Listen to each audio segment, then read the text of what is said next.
Why should somebody be a Dominionist?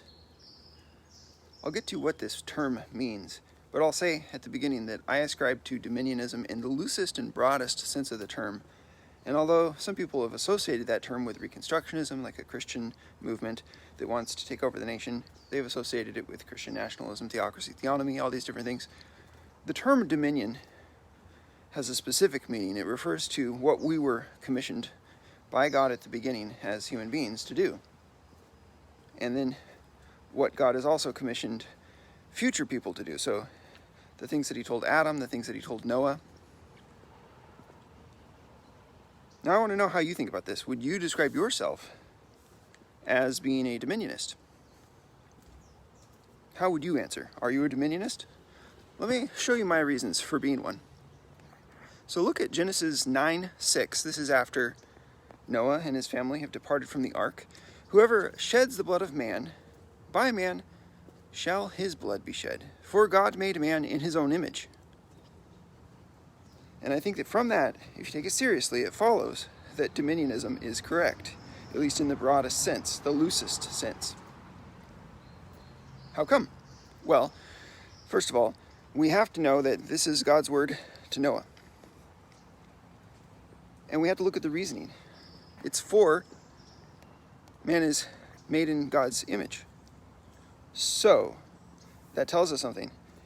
We can make an inference here. Is it still true that man is made in God's image? If yes, then shouldn't the same reasoning apply to us today? I think so. Now, what has been said here is something that you could know is true if you are a Christian. You could know it's true if you believe the Bible. But it's also something that you could know is true if you're none of those things. These are things that people ought to have known even before God said them. They could have figured it out by looking at the created world and looking at themselves. And we are entitled as Christians to hold other people to these things.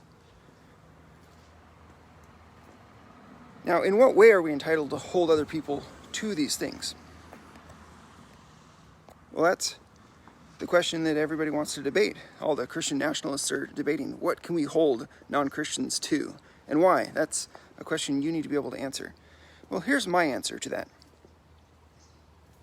So if you are not in favor of Christian men creating some form of government that upholds the death penalty, at least in some circumstances, and if you look at the passage where Jesus says, "My kingdom is not of this world," and you think that means that Christians have no responsibility to form governments,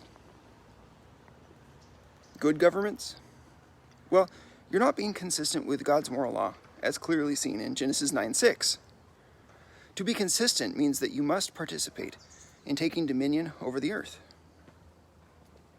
I mean, it goes back to Adam, doesn't it? But especially here, we can see God's word to Noah. Take dominion, at least in this one area. The murderer should not be allowed to live. And it is your job to make sure that that's the case.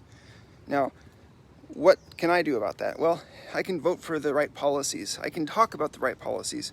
I can help establish the right policies. And in doing those things, I am taking dominion. Now, if I were a policeman or if I were the governor or something like that, then I would be in a different position, right? The police would be the one that make the arrest. The governor would be the one that has to allow the death penalty to happen. This is the way it works in our country. Or if I were a judge, of course. But all of us have a part to play in this. All of us have to ask, as Christians, do we really have dominion? And the answer is that God has said so. So you cannot really deny that.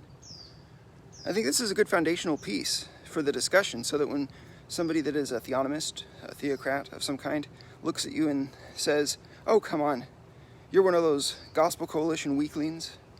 You believe in principled pluralism and you don't really want to have an approach to politics that says we as Christians should take dominion." You can say, no, there are these areas where we do believe we should take dominion. At least that's good as a starting point. How would you answer? Why would you say that I'm either right or wrong? I'd like to know your thoughts.